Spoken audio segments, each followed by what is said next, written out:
Hi everyone, so for my presentation I chose to do A Year Down Yonder by Richard Peck.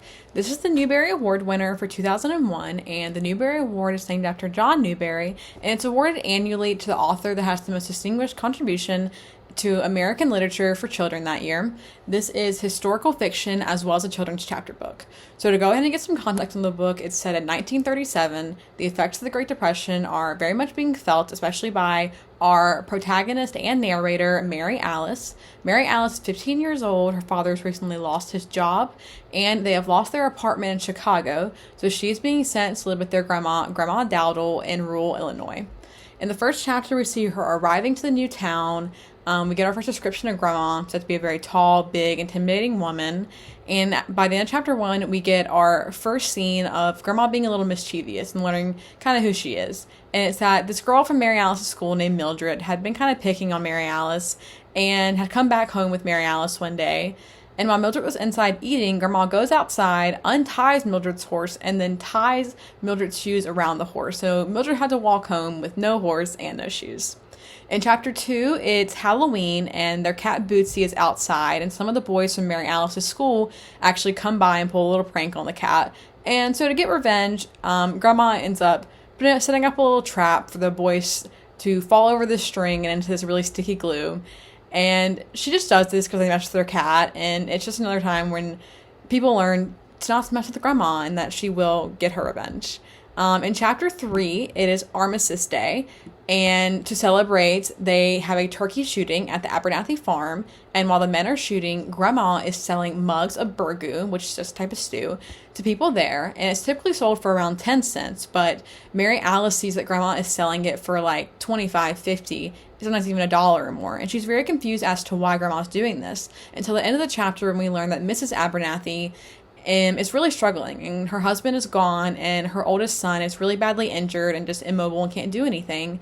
And so every year on Armistice Day, the money that Grandma raises from selling these mugs of burgoo actually goes to the Abernathy family. And Mary Alice has this moment where she steps back and kind of realizes, like, oh, Grandma does actually have this really big heart and cares a lot, even if she has this really tough exterior that she presents. In chapter 4, it is now Christmas, and they have their first snow of the year. And once again, Mary Alice is really confused because her grandma is either 1, out really late at night, or 2, gone really early in the morning. And then one night, Mary Alice actually goes out with Grandma and sees that her grandma goes fox hunting like really late in the night or really early in the morning. And she will end up like selling the furs for money. And just once again, a moment where Mary Alice just sits back and is like, wow, Grandma is putting in a lot of time and effort so that we can live a very happy and just afloat life while she's there. And it's just a really sweet moment of seeing how Mary Alice is finally taking it all and how much her grandma really does.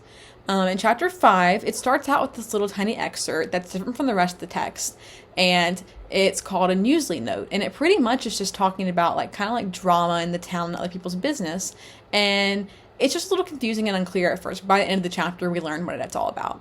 The DAR actually comes to Grandma in this chapter and asks her, like, hey, can you make these cherry tarts for our DAR meeting? And Grandma's a little iffy at first, but ends up saying, like, yeah, I'll make you guys these cherry tarts, but only if I get to host the meeting at my house. And they're a little unsure at first, but end up agreeing.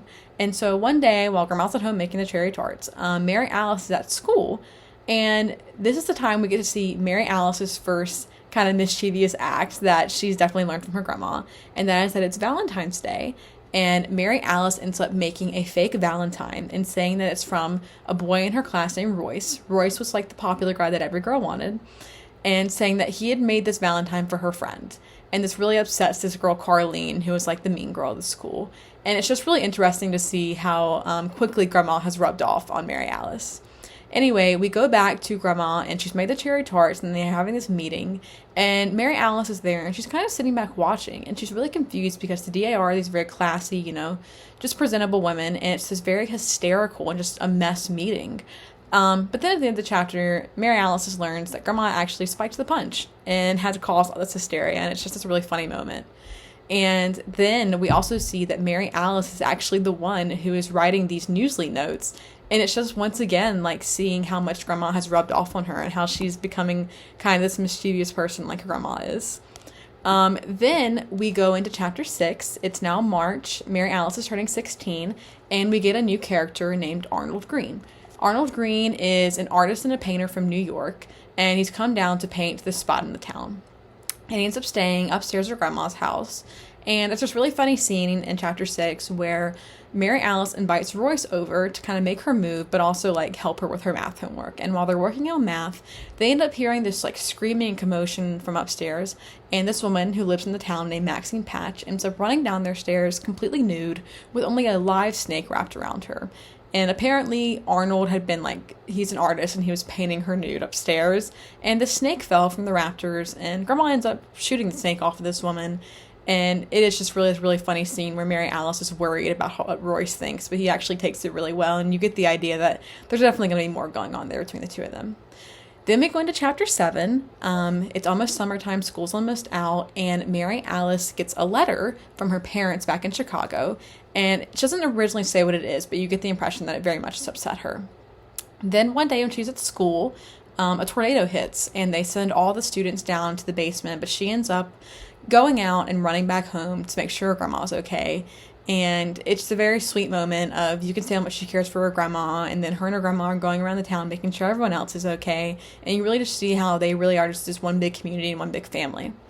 Then Mary Alice ends up graduating, and while at graduation, Royce comes up to her and it's just like, hey, if I end up writing to you while I'm away, would you answer? And she was like, yeah, I will answer. And it's just a really cute moment where you know something more is going to go on later. And then we learn at the end of chapter 7 that the letter her parents had wrote her had actually said that her dad had finally gotten a job and that she was able to come back home to Chicago. But she tells Grandma that she doesn't want to go home and that she wants to stay there with her. And Grandma is just like, no, you'll be held back here, but my door's always open. And then in chapter 8, it's just one page long, and it's set a few years in the future, and it's Mary Alice coming back to Grandma's house to actually get married there. And she's talking about how she's become a writer and that she has to marry her soldier before he goes off to war. And you see that her soldier is actually Royce. And the last sentence of the chapter 8 is, and we live happily ever after. So that is a summary on A Year Down Yonder. And to talk about some course topics, I want to talk about the power chart first and just how Mary Alice is, one, very dignified. They're also very much the punishing of the bad. They very much punish the bad themselves. Also, Mary Alice is someone who is taken seriously and not looked down upon. Even though she is 15 and 16, she's still never looked at like a child, and Grandma never puts her down in that way. And also for the power chart, she's also watching. She's very much watching Grandma and not the one who's leading. However, like not really on the power chart, she's definitely not the one teaching. As I just said, she's very much learning and seeing Grandma and kind of learning lessons from watching her in the beginning. And also not for the power chart to be knowing. I think she's also in the same way that she's learning, just watching Grandma and learning more knowledge and just kind of at times being very confused about Grandma and her motives, but by the end, getting the idea. Also for the TCP middle grade chart, I think in the ways that it is very TCP is for the age narrative where Mary Alice is very much the observer and she's very much always getting knowledge and learning lessons from her grandma. Also for common themes, I think at times it is a very complex theme. Also with the conflicts, it being external at times, but also internal of her growing and getting older. Also for how it is TCP, the goodness and badness, I think how the boundaries are tested and how they're also like kind of pulling these pranks and doing these like revenge things. It is that way of good and bad. It's kind of hard to decipher at times what's good and what's bad to them. And also how it is TCP is how Mary Alice's identity never changes. Even in ways she may be like learning and like watching her grandma, she never changes who she actually is with her identity. However, for some ways I think it's not very TCP would be definitely the ending. It has a very happy ending. It literally says, and we live happily ever after. So that's definitely not TCP for middle grade. And also how it's not TCP would be the adults in the family, because grandma is very much involved and is there almost in every scene, and it's just very involved, and that's not very TCP for middle grade. So I think it does get a little higher on the TCP middle grade chart, but definitely not super high, definitely closer to the middle and more neutral. So yeah, that was A Year Down Yonder by Richard Peck, the Newbery winner for 2001. And yeah, thank you.